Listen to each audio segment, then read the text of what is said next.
আমি একজন আহত, তারপরও আমার সেই মামলা এখনো পর্যন্ত উইথড্র হয়নি। অথচ আপনারা স্পেশাল ভাবে কোর্ট বসিয়ে রায় নিয়ে আসেন এক রাতের ভিতরে। কিন্তু আমরা কেন রক্ত দিয়েছিলাম মাঠে? এই সংস্কারের জন্য আমরা মাঠে রক্ত দিয়েছি, আন্দোলন করেছি। সেই 2018-19 থেকে মাঠে আন্দোলন করতেছি। বিএনপির কিছু নেতা কর্মীরা বলতেছে তারা 16 বছর 17 বছর অবহেলিত, তারা আন্দোলন করতেছে।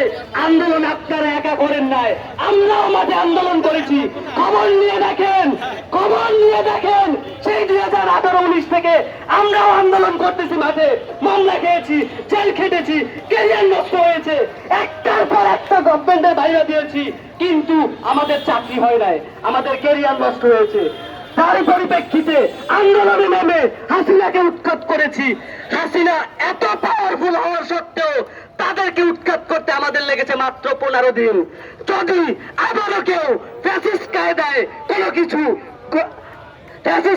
কোনো কিছু দখল করতে চান, তাহলে আপনাদেরকে উৎখাত করতে লাগবে মাত্র 15 সেকেন্ড।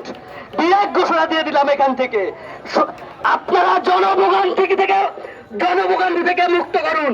এই বেশ এক সপ্তাহ ধরে আপনারা নগর ভবন, সিটি কর্পোরেশন তালা মেরে রাখতেছেন। কোন আইনের অধিকারে, কোন মানের অধিকারে আপনারা রাখতেছেন? যদি জনভোগান্তি আপনারা দূর না করেন, আমরা ছাত্র জনতারা আবারও মাঠে আন্দোলন ডেকে আপনাদেরকে বাংলাদেশ থেকে বিতাড়িত করব। বাংলাদেশ থেকে হাসিনাকে বিতাড়িত করেছি, পালিয়ে গেছে ভারতে। আপনারা সিদ্ধান্ত নেবেন। যদি জনগণের পালস বোঝার চেষ্টা না করেন, জনবিমুখে পড়ে যান, আপনারা কোথায় পালাবেন সেই চিন্তা করেন। বিগত দিন ধরে আপনারা এই যে নগর ভবনে তালা মেরে রেখেছেন, জনভোগান্তি সৃষ্টি করতেছেন, এইখান থেকে দূরে সরেন। এবং তাপসের মেয়াদ শেষ হয়ে গেছে এই মে মাসের 15 তারিখে। তারপর আপনারা সেখানে কিভাবে দাবি করেন যে আপনারা সেখানে মেয়র পদে অবল থাকবেন? একবারে ডিরেক্ট মেসেজ দিতে চাই, জনগণের পালস বোঝার চেষ্টা করেন এবং জনগণের সাথে নিয়ে জনগণ যেটা চায় সে অনুযায়ী স্থানীয় নির্বাচন আগে দেওয়ার জন্য আমরা আবেদন করেছি।